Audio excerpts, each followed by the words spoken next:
Thank you. Magandang hapon po sa inyong lahat. Ang ating pong text ngayon ay hindi po ka-series ng kay Pastor. I have been eyeing or I've been seeing and studying itong text na ito bago ko pa malaman that Pastor Ramen wanted to preach doon sa susunod na passage. To some, it may seem awkward and parang baliktad. But for me, it is, para sa akin, I'm so excited to preach this message. At habang pinag-aaralan ko, it really fits the congregation and what it's happening and what SABC is going through right now. So let's come to the Lord in humble prayer. Let's pray. Lord, we are grateful for the time that you have given us this whole day to worship you. Nagpapasalamat po ang inyong lingkod at kaming lahat dahil sa message na binigay mo sa amin kaninang umaga. At salamat, nandito kami, nakaupo kami at narinig namin yon. It really itong message po na ito ay para po sa amin. At ganun din sa hapon na ito ay ganun din ang pakaramdaman ng inyong lingkod. This message really is for all of us. At nawa ay mapakinggan ito namin sa tulong ng Banal na Espiritu at tulungan kami na ito ay aming mai-apply sa aming mga buhay. At nawa si Kristo ang mailathala at kayo po ang patuloy na magbigay sa amin ng biyaya. Dalayan namin ito sa pangalan ng aming Panginoong Hesus. Amen. Our text is in Philippians chapter 1, verses 12 to 18. I want you to know, brothers, that what has happened to me has really served to advance the gospel, so that it has become known throughout the whole imperial guard and to all the rest that my imprisonment is for Christ. And most of the brothers, having become confident in the Lord by my imprisonment, are much more bold to speak the word without fear. Some indeed preach Christ from envy and rivalry, but others from goodwill. The latter do it out of love, knowing that I am put here for the defense of the gospel. The former proclaim Christ out of selfish ambition, not sincerely, but thinking to afflict me in my imprisonment. What then? Only that in every way, whether in pretense or in truth, Christ is proclaimed, and in that I rejoice. Ito po ang pag-uumpisa ng body ng letter na ito. We know na yung nakaraan na passage dito, I have preached from here sa mga nakaraan na linggo. And we know na yun ay ang introduction ni Pablo sa sulat na ito. Pero after that, ang passage natin ngayon, ito yung body of the letter. At sinimulan ito ni Pablo sa isang mission report sa mga taga-Philippi. And we know na ang Philippi from the beginning ng sulat na ito, they have been partners ni Pablo sa ministry. From the beginning ng ministry, ay naging suportado siya ng mga tao na ito kahit na umalis na siya at nagpunta sa kanyang mga missionary journeys. These people from Philippi, itong mga believers na ito, hindi napatid yung pagsuporta kay Pablo. At maya't maya ay patuloy siyang sinusuportahan. So, it is kumbaga, ayos lamang na bigyan or ramdam ni Pablo yung pangangailangan na magbigay ng mission report sa kanila. Alam ni Pablo, nag-aalala din sila sa kalagayan niya na siya ay nasa kulungan. Kaya excited din si Pablo na ibalita yung positive na nangyari sa kanyang pagkakakulong. Marahil inaasahan nila na nahinto na ang pangangaral ni Pablo. At si Pablo ay nalulungkot ngayon, pero kabaliktaran, ang nangyari, sinabi pa ni Pablo na ang nangyari sa kanyang pagkakakulong ay nagdulot para lumaganap pa ang ebanghelyo. Kaya yun ang gusto niyang sabihin sa kanila. Ito yung pinaka main thought ng message ng passage na ito. Ito yung gusto niyang sabihin. What has happened to me has served to advance the gospel. And at ng lahat ng mga sinabi niya na binasa natin dito are proofs. Bakit niya nasabi na nag-advance ang gospel? Sinabi niya doon na yung nangyari sa akin sa prison ay nalaman ng mga imperial guards at ng household ni Caesar that itong imprisonment na ito is for Christ. And then sinabi niya, dahil din sa aking pangangaral, even though I'm in prison, I have been bold in proclaiming Christ. Kahit sa mga imperial guards na ito, these are elites. Pero ang sabi niya, dahil nakita nila yung aking boldness in preaching, even in prison, they are become more bold. Itong mga kapatid na mga malalaya ay na-encourage sa akin na nakakulong. Kumbaga, the imprisoned have been influencing these free men. At dahil doon ay nagagalak si Pablo, and then hindi siya naging bulag doon sa katotohanan, hindi siya nagbulag-bulagan sa katotohanan, that his ministry also may tainted din ito ng mga pagsubok. Hindi pwedeng walang pagsubok. Meron at meron. At itong mga tao na ito na they're faithfully preaching the gospel, hindi sila nagpipreach ng any other gospel, just like in Galatians. But there are some na ang kanilang pakay ng preaching is to attack my personal predicament. Kumbaga parang ipakita na ako ay malungkot dapat dahil sa aking ipakita nila they are preaching freely and I am here in prison. They suppose na malulungkot ako because of that. Pero ang totoo, I have been joyful because of that. Even though they are attacking me, pero dahil ang gospel na mahal ko ay nagpo-flourish, I am so rejoicing. So ganun yung sinasabi ni Pablo dito, and with all joy and goodwill na ma-encourage sa mga taong ito, Paul want them to know all of this. Kaya yun ang gusto niyang sabihin sa kanila, hindi nagapos ng tanikala ni Pablo ang ebanghelyo. Yes, he is in chain, but the gospel was not. At dahil dito, ay nagagalak si Pablo habang nasa bilangguan. Hindi siya nalulungkot, kundi nagagalak dahil ang mga mata niya ay nakatuon, hindi sa sariling kalagayan, kundi sa ebanghelyo ni Kristo. And that what happens to a person na ang kanyang focus ay ang ebanghelyo at ang glory ni Kristo. Whatever happens sa kanya, wala itong binatbat hanggat as long as the gospel na mahal niya, the glory of Christ is being preached at nagpo-flourish and people got saved and people tends to know Christ and added to the church. Yun ang napakaganda na nangyayari and natatakpan noong mga bagay na yon yung personal na mga pagsubok ni Pablo. Dahil dito ay iba yung naging perspective ni Pablo. Yung supposed to be negative ay naging positive para sa kanya. Kung sa ibang tao ay maaaring sabihin na Paul has all the reason to be upset and feel defeated, pero not Paul. As long as the gospel advances, his negative experience is nothing. In fact, it becomes positive. Ginamit niya yon para maging positive ang outcome ng negative na bagay na ito. So we can see here a very good and message sa atin full of truth na napaka mapanghamon sa atin. So focusing on the gospel of Christ gives us the ability to reframe our perspective on our experiences so that the negative becomes positive. No?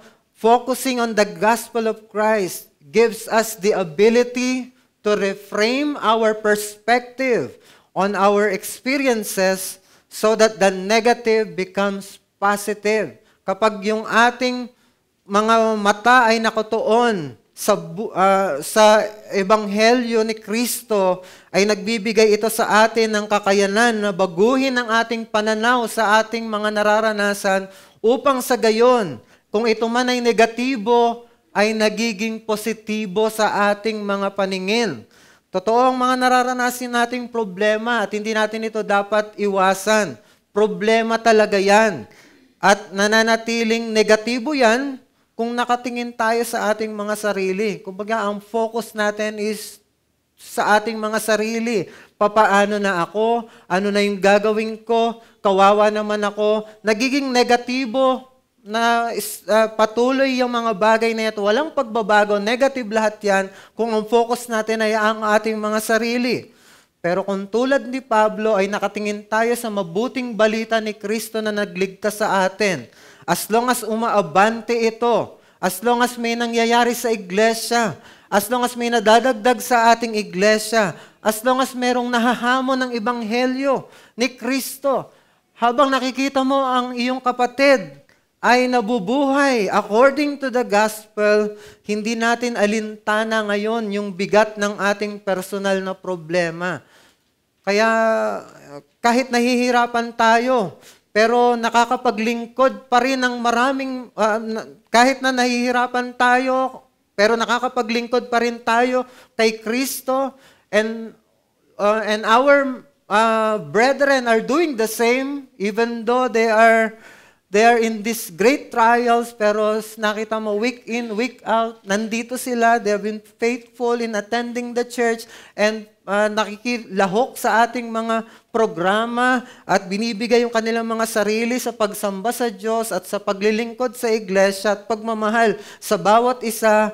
That gives us, itong mga bagay na ito ay nagbibigay sa atin ng kagalakan sa kabila ng ating mga nahihirapang mga mahirap na mga problema. Yun ay kung nakatuon tayo kay Kristo. Kaya naman nawa ay mapagpala tayo ng mensaheng ito sa pamamagitan ng paalala na huwag tayong tumingin sa sarili lang nating kalagayan. Tumingin tayo sa progress ng Ebanghelyo, whether sa church-wide or sa individual na mga members natin, or makita natin yung glory ni Kristo ay nag-aabante. Ito yung ina-uphold ng maraming mga mananampalataya at mga kapatid natin. Hindi man mawawala ang suliranin natin, pero hindi ramdam ang pressure nito sa atin. Kung ganon ang ating perspective at ang ating focus, kapag ang glory ni Christ ang focus natin, yes, merong problema, hindi nawawala, pero hindi natin ramdam yung kabigatan. Hindi kaya nating buhatin. It is because meron tayong magandang nakikita bukod dito sa ating sariling problema. So tingnan natin yung ating text. How can the gospel reframe our perspective on our experiences from negative to positive? So tingnan natin. Tatlong bagay yung makita natin sa ating text. Our adversity, if proven worthy, can draw others to Christ.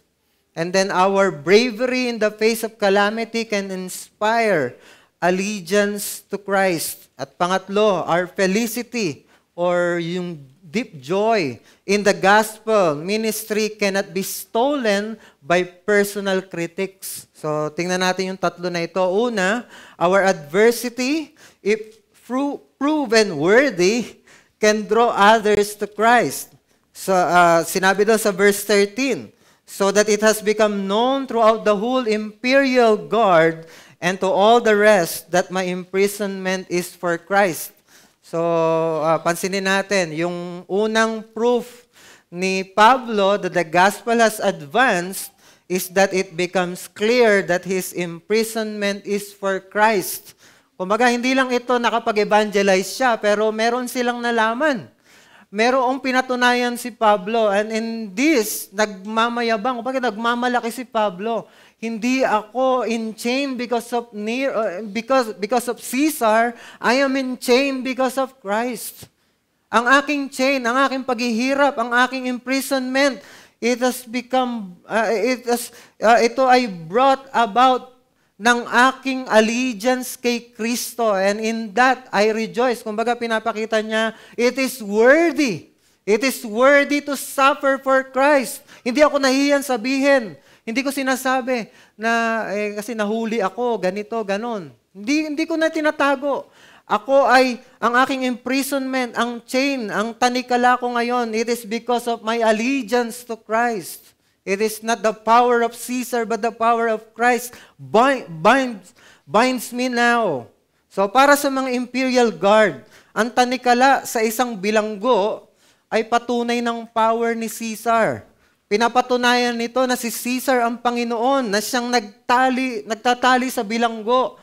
Kumbaga, kaya ka nakatali niyan because of the law of the Roman Empire. And Caesar is the one leading that. Kaya pag nakabilanggo ka, you should recognize that Caesar is Lord. Pero ang sabi ni Pablo ay naging maliwanag sa mga gwardyang ito at sa iba pang mga empleyado ni Caesar, sa household ni Caesar, na yung kanyang tanikala ay para kay Kristo, not for Caesar. Hindi ito ebidensya ng power ni Caesar, kundi ebidensya ito ng hindi matatawaran at hindi mahihigitang kapangyarihan ni Kristo sa kanyang buhay.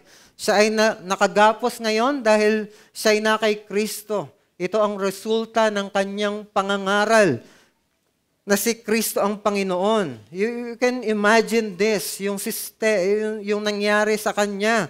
Tuwing may bagong gwardiya na pupunta para magbantay sa kanya, siguro tatanungin siya, bakit ka nakakulong? Sasabihin niya, bakit ka nakatanikala? Sabihin, we know from dun sa ating message kanina na ang buhay ni Pablo, ang focus ay si Kristo. Ang sabi niya, for me to live is Christ and to die is gain. Pinakamahalaga sa kanya si Kristo. So we can suppose, dapat nating tingnan dito kung magtatanong ang gwardiya na yon, bakit ka nakatingala, magiging Christ-centered yung sagot ni Pablo dito. Maaaring sabihin niya, nakulong ako ngayon at nakatanikala dahil kay Kristo. Nandito ako kasi pinaglilingkuran ko si Kristo. Si Kristo ang Diyos na nagkatawang tao at namatay para sa kasalanan ng maraming tao. Ngunit pagkatapos ng 3 araw siya ay muling nabuhay. Bumalik siya sa langit at naging Panginoon ng lahat. At siya ay babalik para sa akin dahil naghahanda siya ngayon ng kalalagyan para sa akin. Tinawag niya akong ipangaral sa lahat ang mabuting balitang ito na si Kristo ang tagapagligtas ng mga nagtitiwala sa Kanya. Darating ang panahon na ang lahat ng tao, maging ikaw, ay luluhod. Ang iyong tuhod ay luluhod at kikilalanin mong si Kristo nga ang Panginoon, whether you like it or not. Darating ang panahon, kahit na hindi mo kinikilala talaga si Kristo ngayon, ayaw mong lumuhod, mapipilitan kang lumuhod dahil magiging vindicated at magiging malinaw, this really is the Lord and the King of all. Sasabihin niya yon.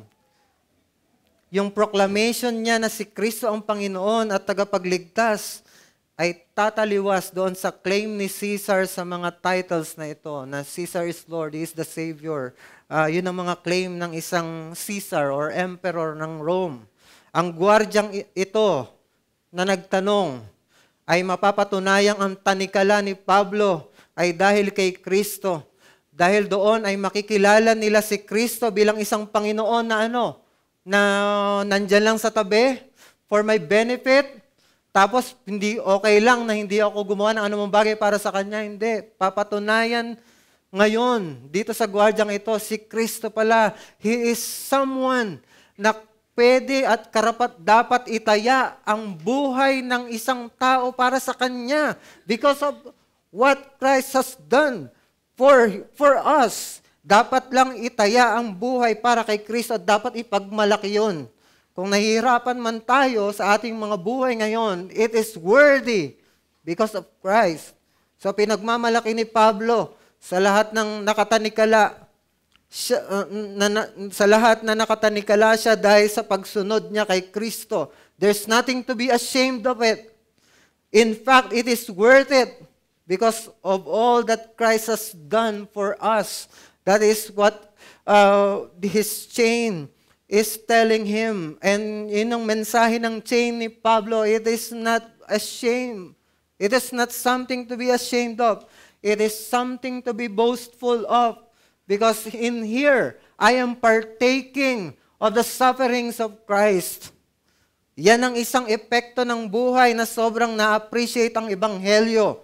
Walang makakapigil sa kanya na ipangaral ito. In fact, gagamitin pa niya ito, maging ang suliranin na ito para magpatotoo na this suffering is worthy for the cause of Christ, because of Christ. And that's the point, to actively show the worthiness of suffering for Christ is an effective way to evangelize others. Sabi ni Pablo doon, ang mga, sabi niya lahat daw ng mga imperial guards at yung iba pa na mga nasa house ni Caesar, na doon sa compound ng palasyo ni Caesar, they all knew this. They all knew about Christ. It is because I'm testifying to them, worthy na ang nangyayari sa akin dito because of what Christ has done for me. So yung aktibong pagpapakita na karapat-dapat ang anumang pagdurusa nakaakibat ng pagsunod kay Kristo ay epektibong paraan para akayin ng ibang tao kay Kristo. Kung actively pinapakita mo, kung ikay naghihirap ngayon at ang pakita mo sa mga tao ay hindi ka nalulungkot, bagkos ikaw ay nagagalak dahil ang iyong suffering, it is because of your choosing Christ rather than the world. Kapag ka nakikita ng mga tao na ikay nagtsatsaga kahit nahihirapan ka, nagsusumiksik ka sa iglesia,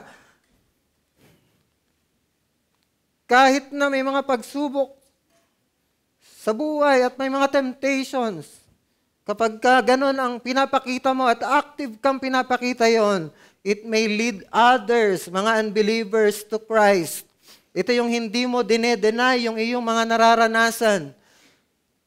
Kundi sa totoo lang, inaamin mong may paghihirap ka, pero sa kabila nito ay nagagalak ka at sinasabi mong ayos lang na mag-suffer dahil sa pinili mong paglingkuran si Kristo. Maaaring magtaka sila, mga nakapaligid sa atin, kung bakit ayos lang ito sa atin. Baga parang yung katulad ng message kanina, unbelievable. Kumbaga, hindi nila maintindihan. Hindi nila kayang intindihin. Pero bakit nagtsatsaga pa rin tayo sa paglilingkod sa Diyos? It seems na parang nalulugi tayo. Ang dami nating hindi na-enjoy because nandito tayo sa paglilingkod kay Kristo na sila, madali lang nilang ma-enjoy. Kapag nagtaka na sila doon at kinakausap tayo, doon mo pwedeng sabihin katulad ni Pablo, kung sino si Kristo. Pwede mo na ngayon sabihin, alam mo, bakit ako nagtsatsaga kay Kristo? Kasi si Kristo ang pinakamapagmahal na Diyos.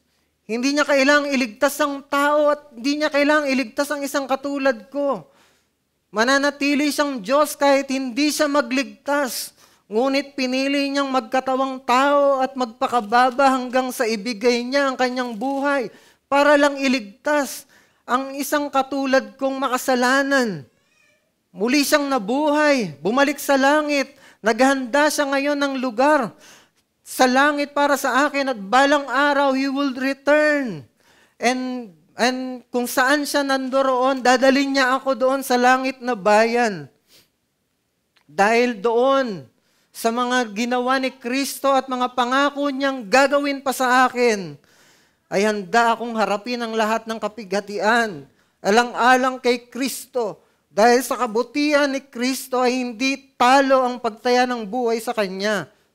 Pwede mo siyang pagtiwalaan at makikita mo din na okay lang mahirapan basta ito ay para kay Kristo. Okay lang na wala ka ng mga benefits na ni-enjoy ng mundo as long as meron kang Kristo. Ganyan ang ginawa ni Pablo. Niyakap niya ang kanyang pagkabilanggo para kay Kristo. Ganyan ang mga apostles. They chose to suffer persecutions and death for the sake of Christ. Ganyan ang mga martyrs during the Roman Empire. Pero, anong nangyari?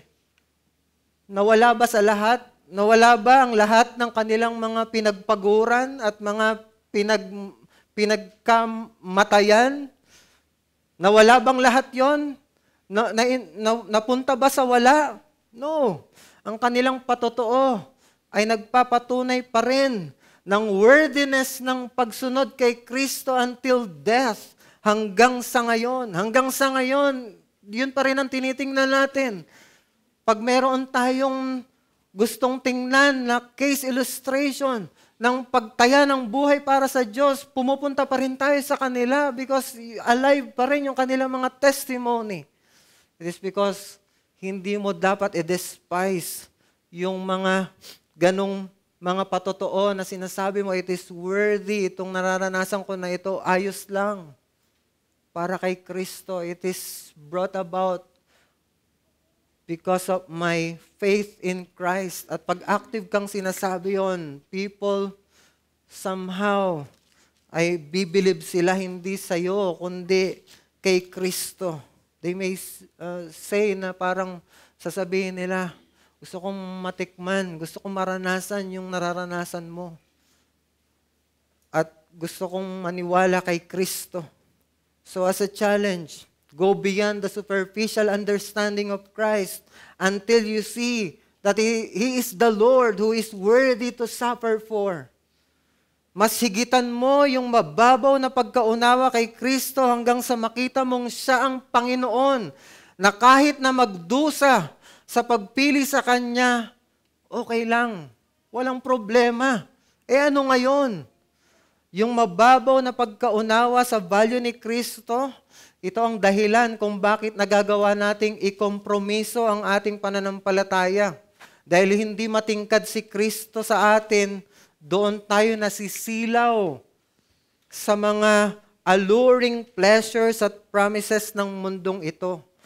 Kapag hindi matingkad si Kristo sa'yo, isang kislap lang ng ibang bagay, mas pipiliin natin itong ibang bagay na ito over kay Christ. I'm not saying na hindi mananampalataya ang ganong tao. Kung mananampalataya ka, you love God already. But on the moment na nandun ka at naa-allure ka ng pleasures ng mundo ngayon, what happened is you're loving that thing more than God. Mas minamahal mo yun kaysa sa Diyos on that moment. Ito yung nangyayari sa atin.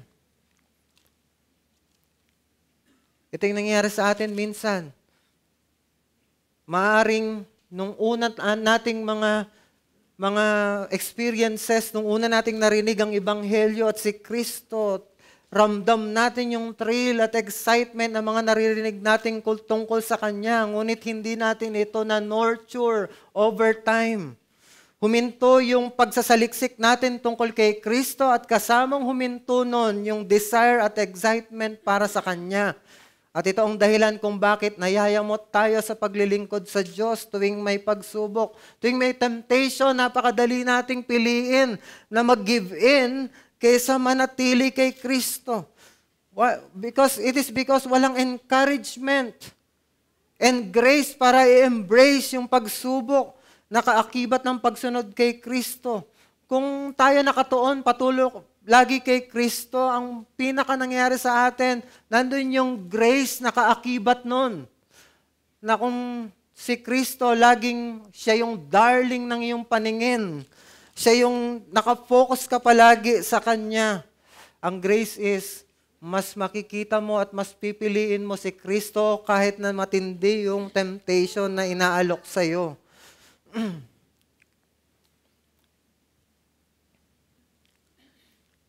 Pero kung wala yung ganong grace, konting hirap lang ng buhay, ay manglulupaypay na tayo sa pananampalataya. Dito mo mas nakukwenta yung mga bagay na namimiss mo at hindi mo na-enjoy. dahil sa pananampalatayang pinili mo. Dito mo nakikita na, oo nga no, parang bakit ko sinasayang buhay ko dito, hindi ko nagagawa itong mga bagay na to.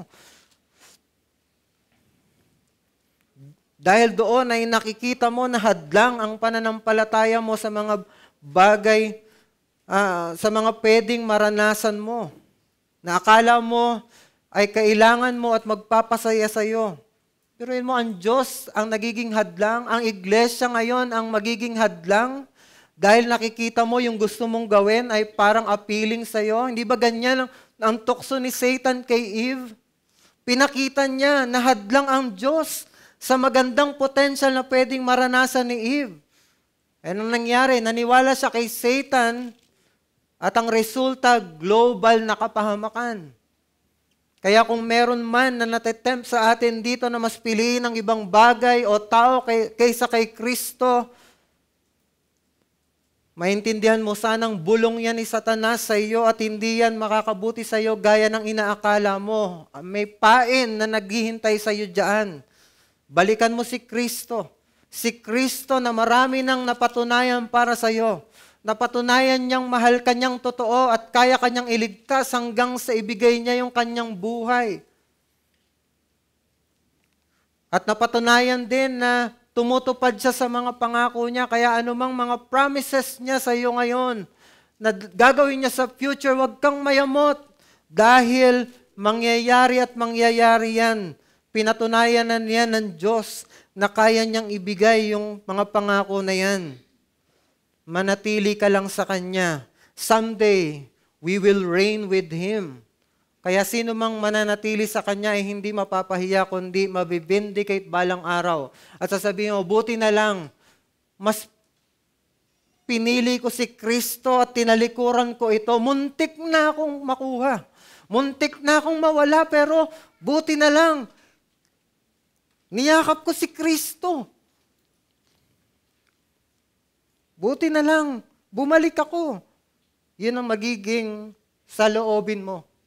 Dahil it is more worthy and it is more joyful to be in the side of Christ. Kahit na nasa kalagayan ka ngayon na pinaka-sakdal, pinaka-mababa. Pero in the end, yung allegiance mo kay Christ, it will matter. At yun ang magbibigay sa iyo ng lasting joy for eternity. Pero kung pipiliin mo yung buhay na akala mo maayos pero wala si Kristo, ngayon pa lang talo ka na. Ngayon pa lang ay ihanda mo ng sarili mo na mapapahiya ka balang araw. Kaya mas kalkulahin mo kung anong pakinabang kung makuha mo ang gusto mo ngayon pero wala si Kristo.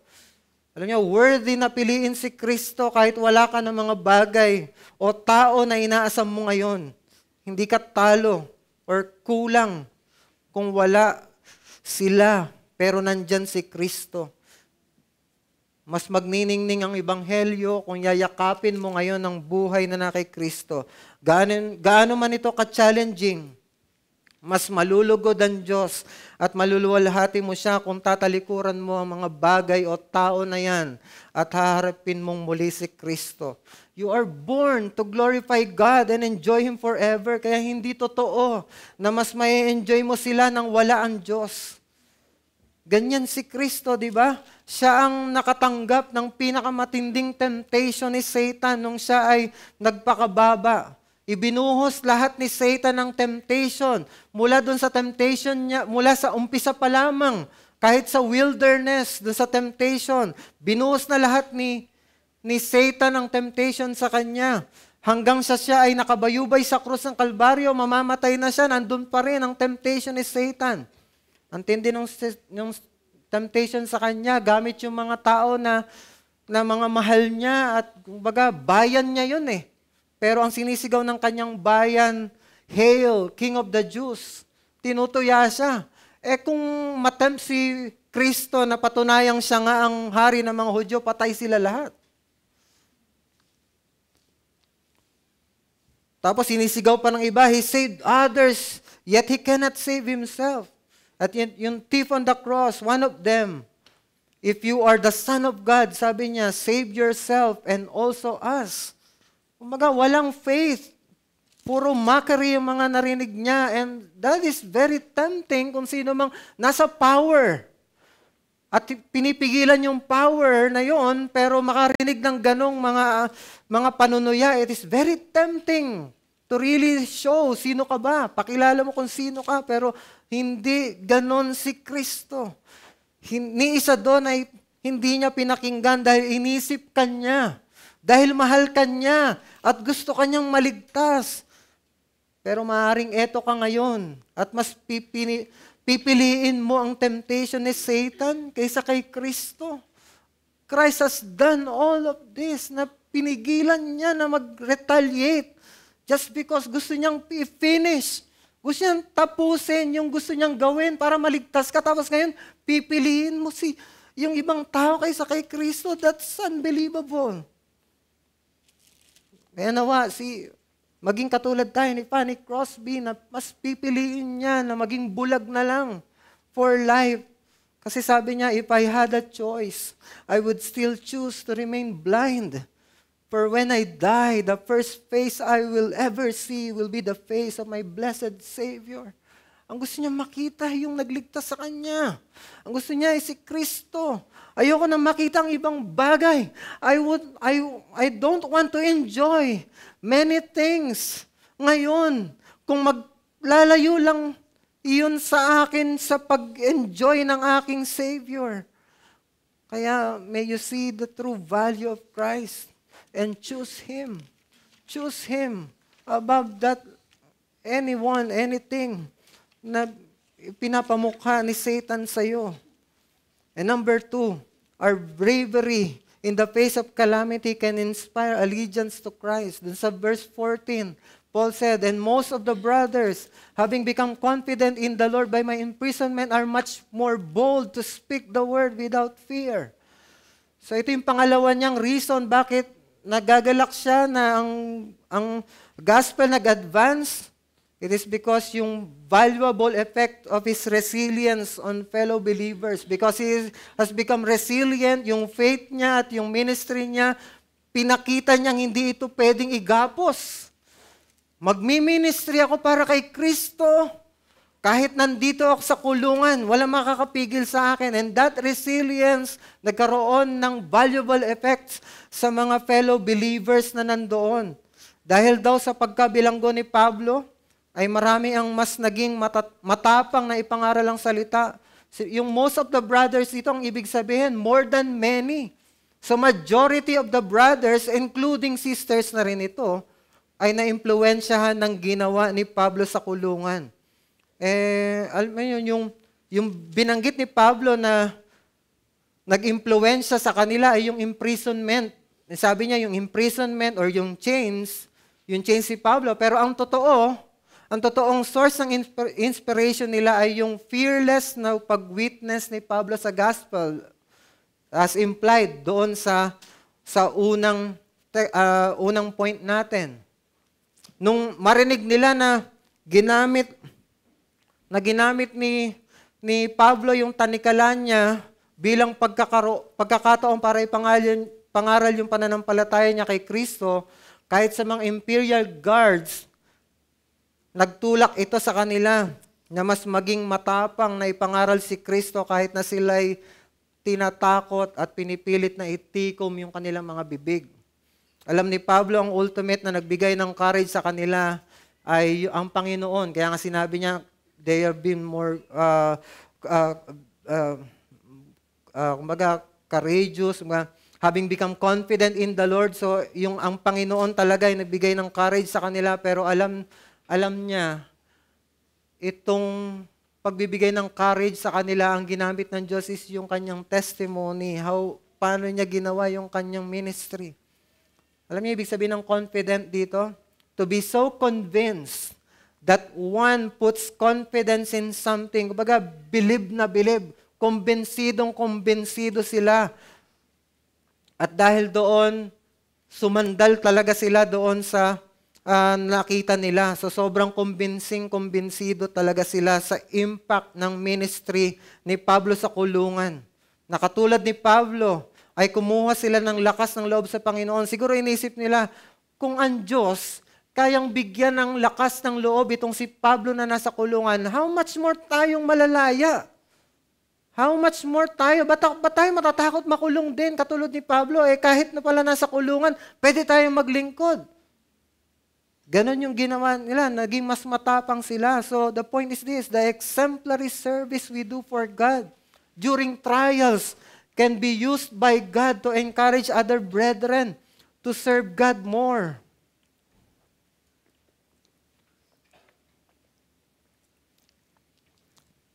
Alam niyo, kung katulad ni Pablo ang ating ministry, kahit mahirap yung ating buhay, exemplary yung service natin sa Diyos, hindi tayo napipigilan.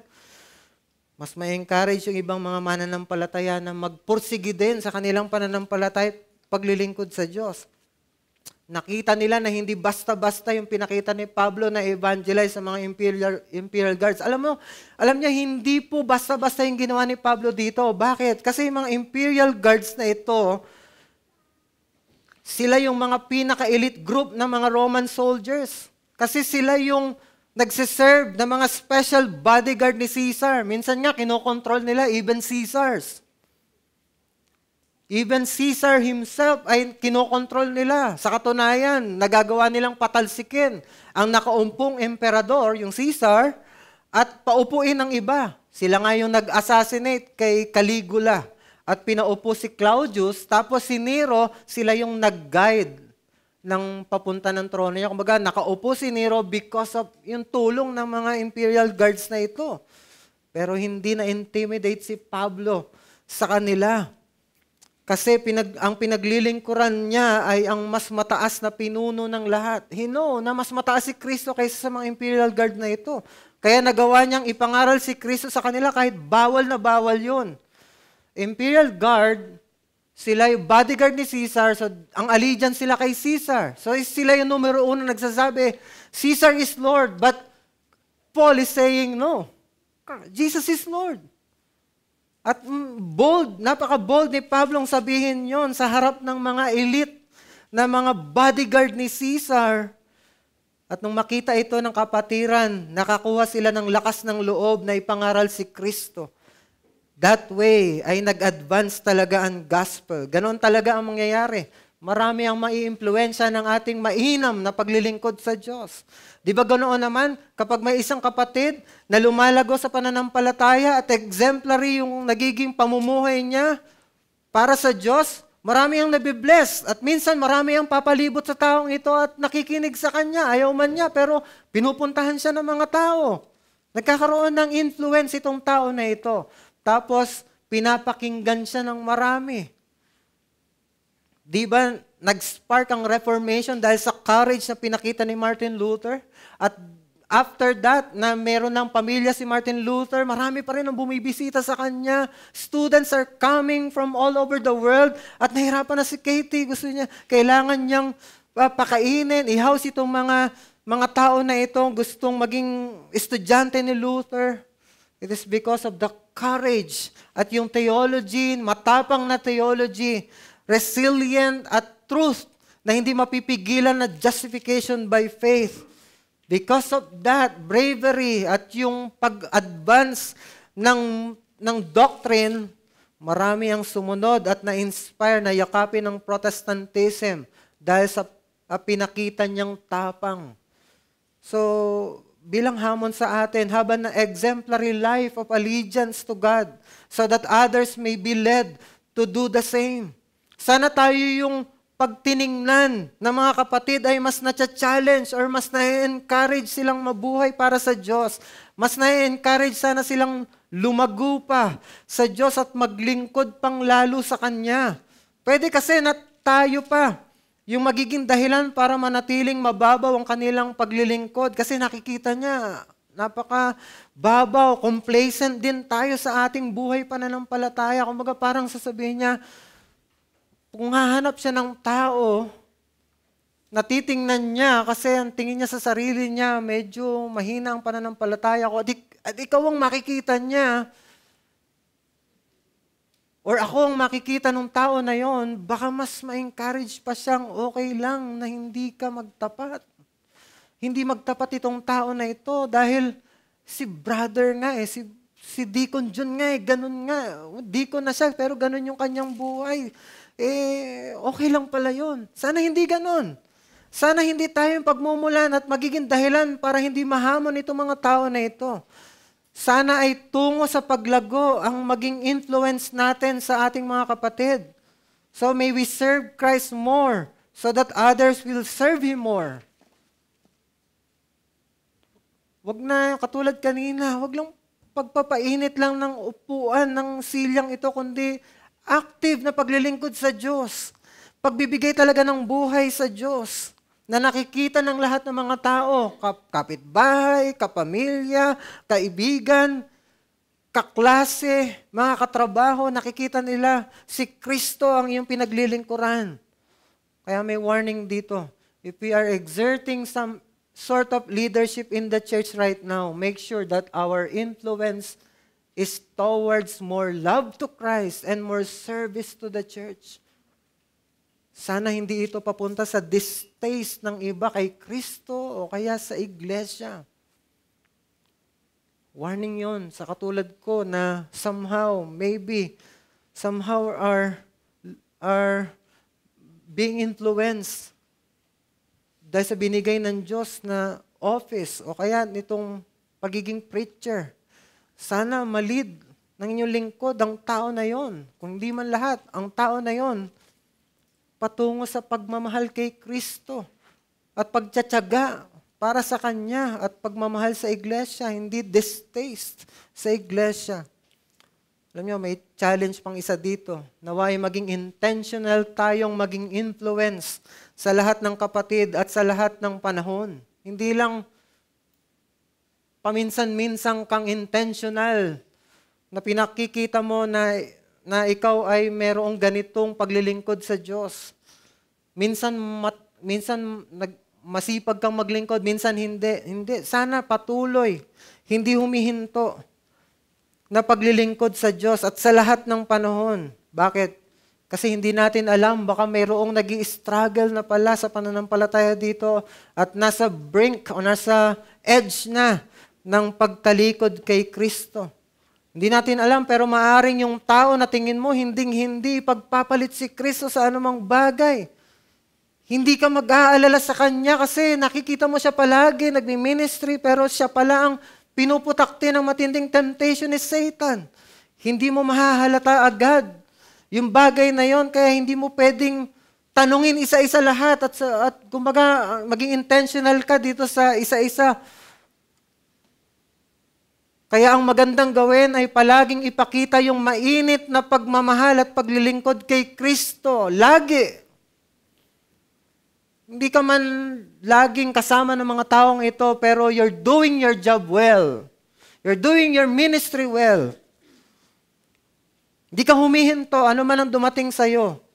Hindi mo alam yung maaaring impact noon sa pwedeng mangyari yon sa isang kapatid na nahahatak na pala ni Satan. Tuwing may church discipline, di ba? Nakakarinig tayo ng mga ganitong saloobin. Sana I did pursue him or her more. Mas naging intentional sana ako sa kanya. Mas kinaibigan ko sana siya at legitimate yung mga ganong regrets. Kasi pamilya tayo dito at may responsibilidad tayo sa isa't isa. Kaya mas lalo sana tayong maging consistent, na maging intentional, na impluwensyahan ng ating mga kapatid tungo kay Kristo. Ito ay gawin natin sa paraan ng matinding paglilingkod kay Kristo, whatever the cost may be. Kalidad na paglilingkod kay Kristo, hindi yung mediocre na paglilingkod lang. Di ba ganyan si Kristo? Bilang leader ng mga disciples, pinakita niya mismo yung exemplary na paglilingkod sa Diyos. He showed them how to serve God. Di ba? Sinabi niya, para itong pagkain. Napakahalaga ng paglingkuran ng Diyos. Di ba? My meat is to do the will of Him who sent me. Ang pagkain ko ay gawin yung kalooban ng Diyos. Kumaga para sa Kanya, mahalaga yung gawin yung kalooban ng Diyos. Yung serve niya ang Ama, parang pagkain sa kanya. Hindi siya mabubuhay nang wala ito. And He showed them how to pray. He often went to Gethsemane, di ba? He showed them how to serve one another. Siya mismo, He washed their feet. And then He showed them how to love. He gave His life for them. Kaya sana maging exemplary din yung ating mga ginagawa upang maipakita kung paano ang paglilingkod sa Diyos. This is not to draw attention to ourselves. This is to draw attention to the one we serve. Di ba?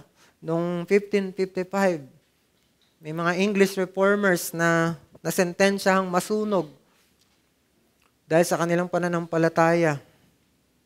Dalawa dito, si Hugh Latimer at si Nicholas Ridley, na sabay silang susunugin. Nung sila ay susunugin na, alam niyo yung sinigaw ni Hugh Latimer kay Nicholas Ridley, sabi niya, "Be of good cheer, Master Ridley, and play the man.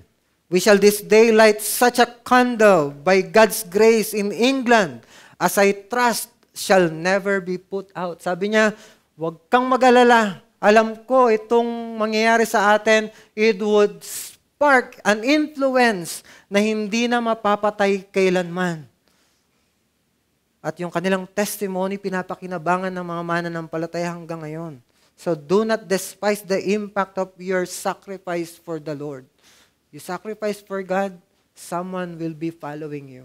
Tingnan natin yung pangatlo. Our felicity or deep joy in the gospel ministry cannot be stolen by personal critics. Kahit na merong ng kritiko sa'yo, pero ang joy mo, dahil nagpo-flourish ang gospel, hindi mawawala yung joy na yon. So sabi niya doon sa 15 to 18, "Some indeed preach Christ from envy and rivalry, but others from goodwill.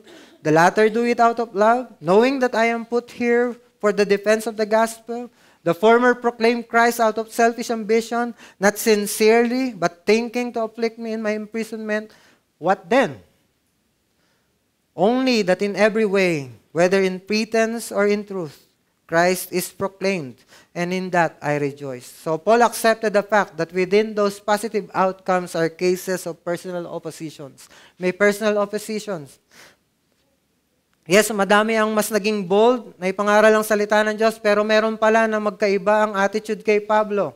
May mga nagpipreach patungkol kay Kristo, pero out of envy and rivalry kay Pablo, they are thinking to afflict Paul sa kanyang imprisonment.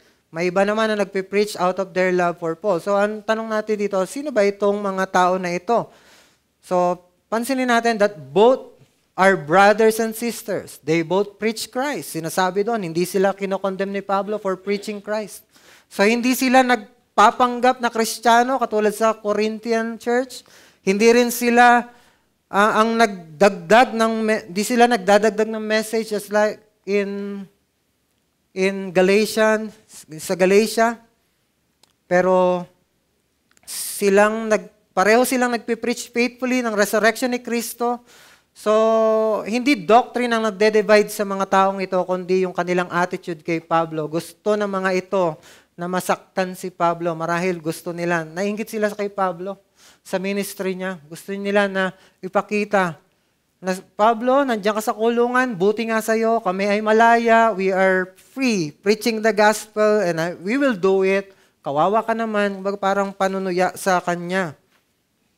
Gusto nila ipamukha kay Pablo na sila'y malaya at si Pablo ay nakakulong. Iniisip nila na masasaktan si Pablo sa ganong estilo na ginagawa nila, pero anong sabi ni Pablo? Sabi niya, "What then?" Sa language natin ngayon, ngayon, so what? So what? Sabi niya, "Only that in every way, whether in pretense or in truth, Christ is proclaimed, and in that I rejoice." Kaya sinabi niya, sige, siraan niyo yung ministry ko, or sabihin niyo na failure ako, at ako ay nakakulong. Hindi ako nagtagumpay sa paningin ninyo, pero hindi ako na-insulto. Alam niyo, dahil mas mahalaga kaysa sa reputasyon ko, ay yung advance ng gospel. At yun ang ginagawa niyo sa pag-atake sa akin. You're doing that, you're preaching Christ para masaktan ako. Wow! Sige, tuloy niyo lang yan. Masaya ako. Na ginagawa niya yan kahit inaatake niya ako. Bakit? Nagpo-flourish ang gospel. Kaya nagagalak ako. We can see yung tolerance ni Pablo sa kanila, hindi katulad sa mga Judaizers sa Galatia. It means that Paul wants to say to them that he still accepts them. Brothers sila, hindi sila inatake ni Pablo. So, what's the point? Gospel-focused ministry dispels violent reaction towards personal criticism because it sees the gospel as more important than personal prestige. Kumbaga, hindi ka nasasaktan kahit na merong personal criticism sa'yo, kahit na ganun, it is because, alam mo, wala naman talaga ako eh. Hindi naman ako dapat magmayabang at wala akong maipagmamayabang. Ang gusto ko lang is mag-minister. Ang gusto ko lang, marinig nila ang salita ng Diyos. Nangyayari yon, and that's fine. So, yun ang gusto ni Pablo. Kapag nakikita mo na nagpo-flourish ang gospel sa iglesia at gustong-gusto mo ang gospel, mahal mo ang mensahe ng Ebanghelyo, it won't matter kung sumisikat ka ba or hindi. It won't matter kung nagte-thank you ba ang mga tao or hindi. Kung pinapansin ka ba ng lahat or hindi. Hindi yun ang mahalaga. Ang mahalaga na ipapangaral si Kristo. So, the challenge is this: let the exaltation of Christ be the force behind your ministry, not self-promotion. Challenge ito sa atin ng mga tumatayo dito, whether preachers, presiders, scripture readers, announcers, kahit announcer ka. Nawa ay hindi tayo nagdodraw ng attention sa ating mga sarili, kundi dinadirect natin ang congregation to Christ. Wag din sana tayong masaktan sa personal criticism sa mga miyembro sa atin. As long as personal ang mga ito, hindi doctrinal. Kung lalo sa preacher, kung personal ang attack sa'yo, yung mga paano ka magsalita, huwag mong intindihin, kumbaga, tanggapin mo yon. Huwag mong sabihin attack sa'yo. As long as ang comment hindi doctrinal, alam mo kapatid, mali ka dito eh. Mali, hindi mo pinakita si Kristo, doon ka masaktan. Huwag tayong masaktan kung ang reklamo ay yung mga kilos natin sa pulpit, sorry for that, at yung volume ng boses, sorry again. Masaktan tayo pag ang comment ay hindi na nila nakita si Kristo sa preaching. O kaya wala na yung grace. Doon tayo masaktan kasi doon yung time talaga na nag-fail tayo. Kasi kung ang aim mo is to promote yourself, okay lang yun. Pero kung ang aim mo is to promote Christ and they don't saw Christ, they did not see Christ, doon sa preaching mo, you've failed. That's the only time you've failed. At doon ka masaktan, hindi yung di nila ako nakitang magaling. Huwag sana. Manginig ka kung yun ang kinakalungkot mo. Na parang wawalan ka ng parang papogi points. No. So, mahirap gawin ito. Kasi totoo namang naghihirap kang i-prepare yung message mo, o kaya yung preparation mo sa scripture reading, sa leading mo sa worship, at yung mga bagay pa ng mga ministry mo. Nagpe-prepare ka talaga at inaayos mo namang mabuti, kaya minsan you feel you deserve to be commended. Pero mahirap to kasi sa commendations, ang hirap ipagpag yung pride. Minsan, di mo na-distinguish kung na-encourage ka lang ba or nagagalingan ka talaga sa sarili mo. Mahirap ito. Yung mga ganong bagay. Pero buti na lang naiintindihan tayo ng Diyos.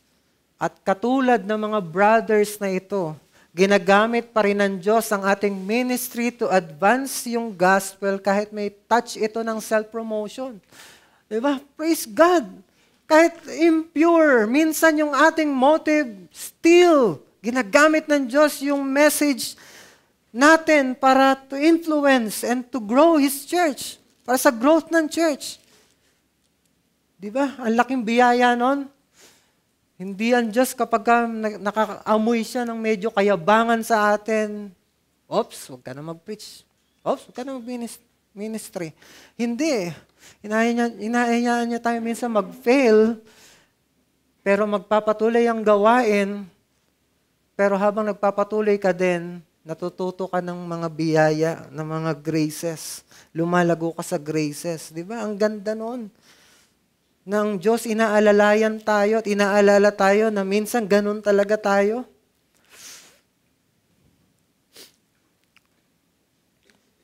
Pero available yung grace at humility para sa atin. Hindi ko ina-encourage na magmayabang tayo, kundi available yung grace ng Diyos para sa atin na humility.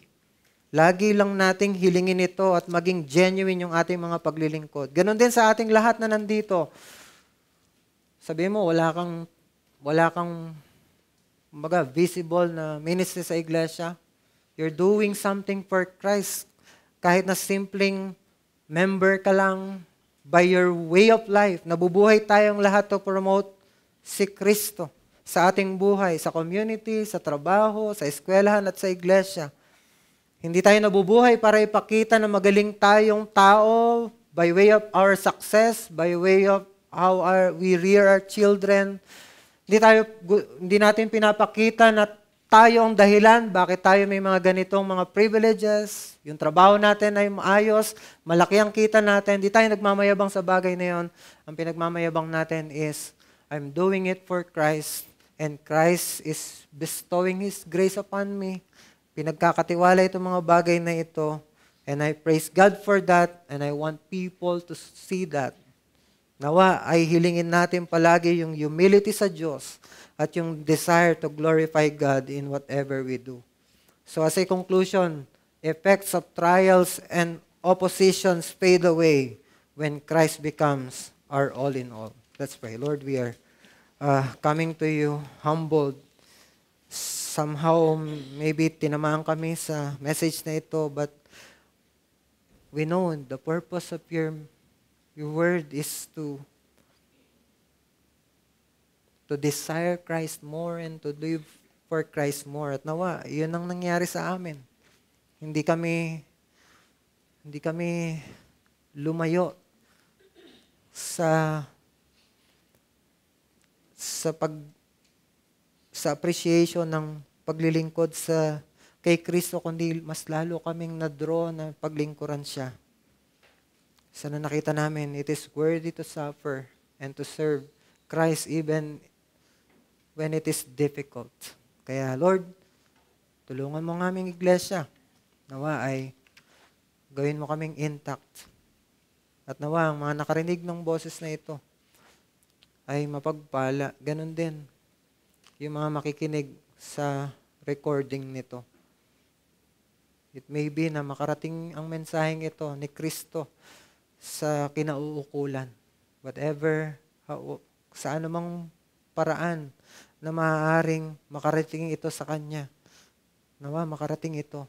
And even the message, kaninang umaga, and even the messages na narinig na ng mga taong ito, makarating sa mga kinauukulan upang sila'y makabalik kay Kristo. Salamat po, dalangin namin ito sa pangalan ni Jesus. Amen.